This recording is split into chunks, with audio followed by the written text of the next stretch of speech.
নমস্কার বন্ধুরা, আমি রূপা। সবাইকে জানাই আমার হেলদি হেসেলে স্বাগত। আশা করি সবাই ভালো আছেন। আজ আমার রেসিপি কড়াই পনির। আজকে রেসিপির জন্য নিয়েছি 200 গ্রাম পনির, যেটাকে পিস পিস করে কেটে রেখেছি আগেই। পেঁয়াজ কুচো, টমেটো কুচো, ধনেপাতা কুচো করে রেখেছি, 4 কোয়া রসুন, হলুদ বাটা, যেহেতু আমি হেলথ কনসাস গুঁড়ো হলুদ খাই না, হলুদ বাটা হাতে, শুকনো লঙ্কা বাটা, এখানে হচ্ছে আদা কুচো আছে, আর লঙ্কা চিড়ে রাখা আছে আগে থেকে। এখানে রাখা আছে একটু বড় বড় করে পেঁয়াজ কাটা আর ক্যাপসিকাম কাটা। কড়াটাকে আমি গ্যাসে চাপিয়ে দিলাম।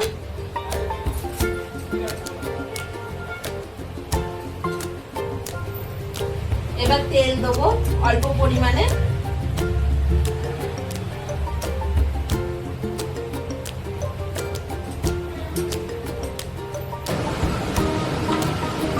তেলটা ভালো করে গরম করে নেব। তেলটা গরম না করে নিলে জানেনই আপনারা, জিনিসগুলো ঠিক মতো হবে না।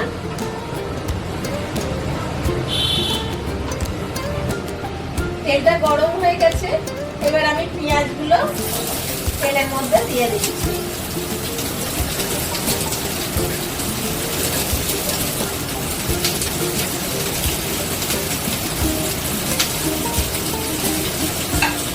পেঁয়াজগুলো লাল লাল করে ভেজে নেব।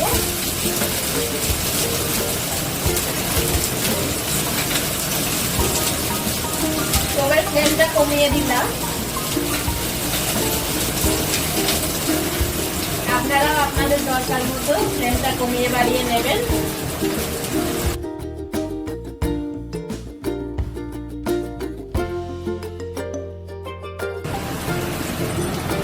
এবার টমেটো কুচোগুলো দিয়ে দেবো এর মধ্যে।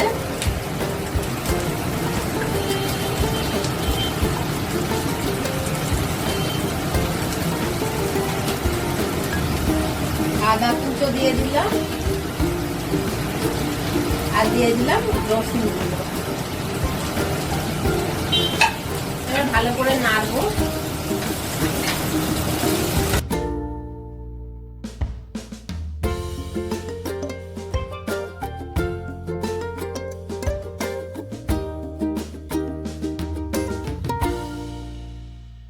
এগুলো মাঝারি ভাবে ভাজা হয়ে গেছে, এগুলোকে তুলে নেব।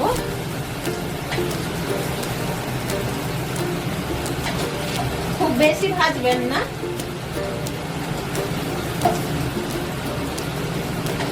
এটা আমার কড়াই পনিরের মশলা তৈরি হবে। কড়াই আবার তেল দিয়ে দেবো পনিরগুলো ভাজার জন্য।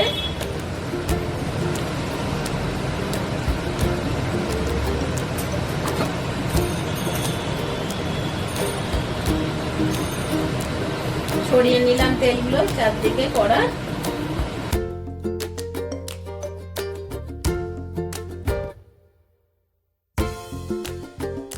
তেলটা গরম হয়ে গেছে, এবার পনিরগুলো কড়ায় আস্তে আস্তে দিয়ে দেবো।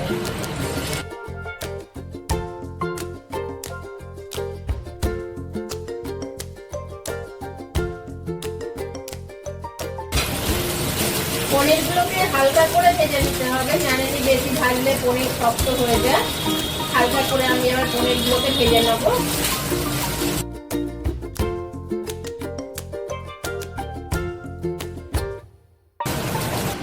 পনিরগুলো ভাজা হয়ে গেছে, এবার আমি ডিশে তুলে নেব।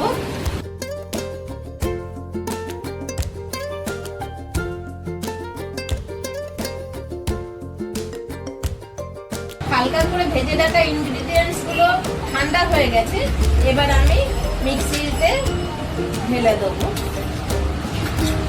দিয়ে এটাকে ভালো করে পেস্ট করে নেব।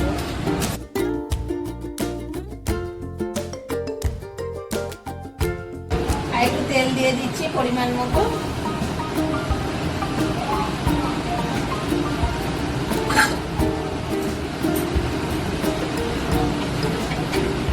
তেলটা আবার গরম করে নেব।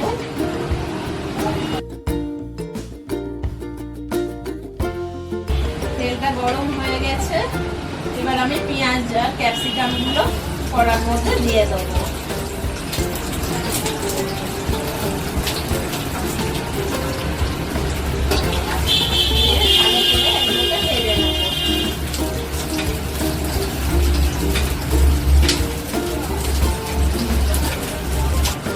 এবার একটু নুন দিয়ে দেবো। নুন দিলে ক্যাপসিকাম আর পেঁয়াজগুলো একটু নরম হয়ে যাবে ভাজার সময়। দিয়ে ভালো করে নাড়বো। লো ফ্লেম করে নেবেন।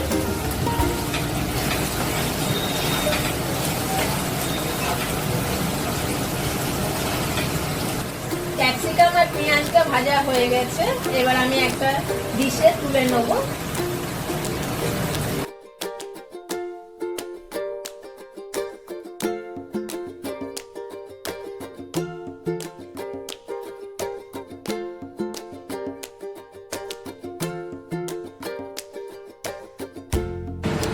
আমি ব্লেন্ড করে পেস্টটা তৈরি করে নিয়েছি।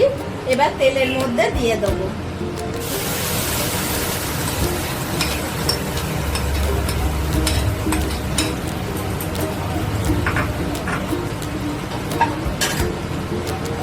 আর দেবো বাটা হলুদটা আর শুকনো লঙ্কা বাটাটা দিয়ে এটাকে আবার ভালো করে কষবো।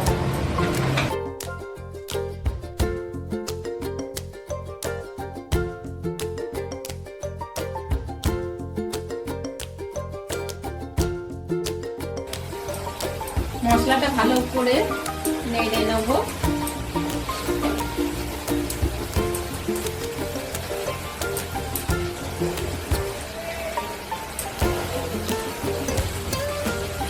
ফ্লেমটা কমিয়ে নাড়তে থাকবো।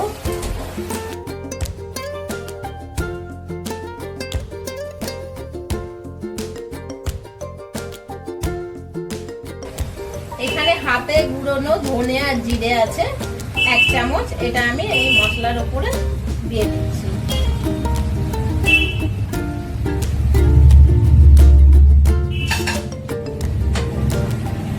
দিয়ে ভালো করে আবার নাড়তে থাকবো।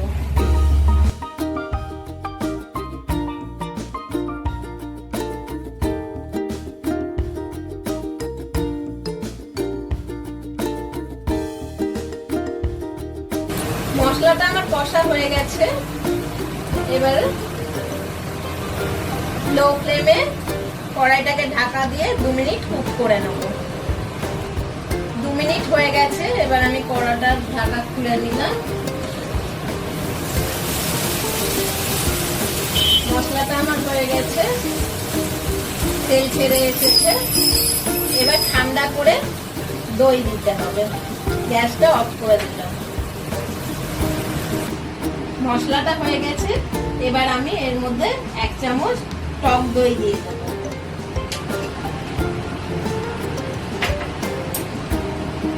দিয়ে ভালো করে মিশিয়ে নেব।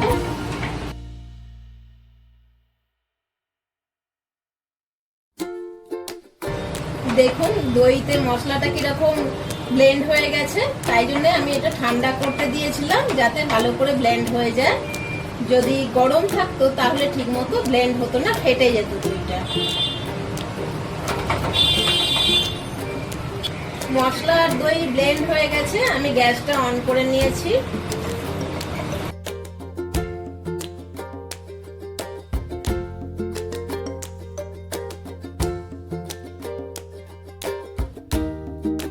আবার আমি 3 মিনিটের জন্য কড়াটা চাপা দিয়ে দিলাম। 3 মিনিট হয়ে গেছে। আমি ঢাকাটা এবার খুলে দেবো। দিয়ে নাড়বো ভালো করে।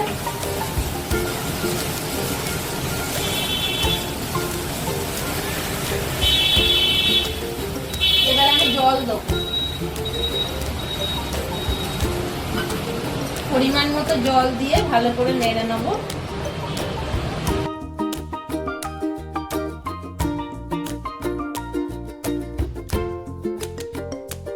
ফোটা পর্যন্ত আবার চাপা দিয়ে দেবো।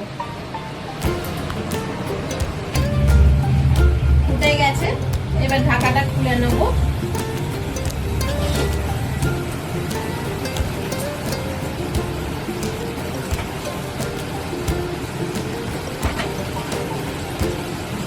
এইবার ভাজা পেঁয়াজ, ক্যাপসিকাম আর পনিরগুলো এর মধ্যে দিয়ে দেবো।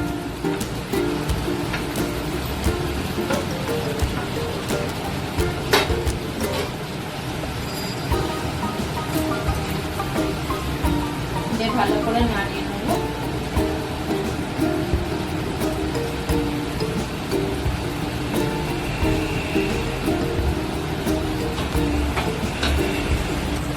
হাফ চামচ নুন এতে অ্যাড করে দেবো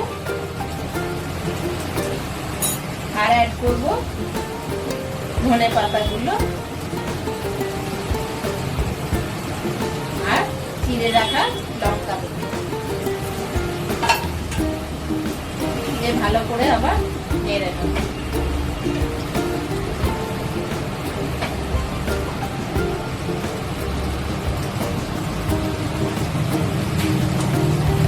পেঁয়াজ আর ক্যাপসিকামটা যেহেতু আগে ভাজা আছে সেই জন্য 2 মিনিটের জন্য আমি চাপা দিয়ে এটা কুক করার জন্য ছেড়ে দেবো।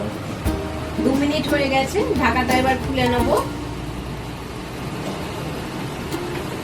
নিয়ে একটু ভালো করে নেড়ে নেব। খুব সুন্দর দেখতে হয়েছে, কালার টালার ফ্লেভার সমস্ত খুব সুন্দর হয়েছে। এবারে দেবো অল্প করে চিনি আর দেবো 1 চামচ ঘি। ঘি দিলে এটার কালার আর ফ্লেভার আরো সুন্দর হবে। এবার আবার ভালো করে নেড়ে নিয়ে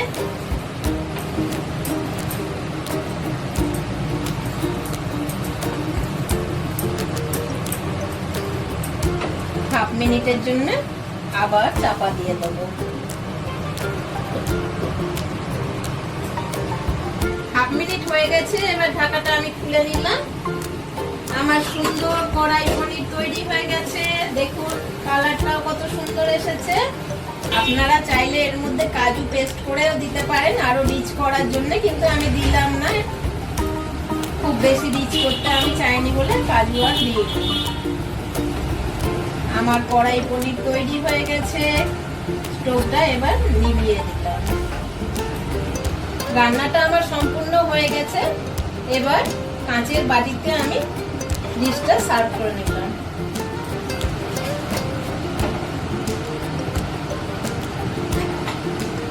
আপনারাও এটা ট্রাই করবেন, আশা করি খুব ভালো লাগবে।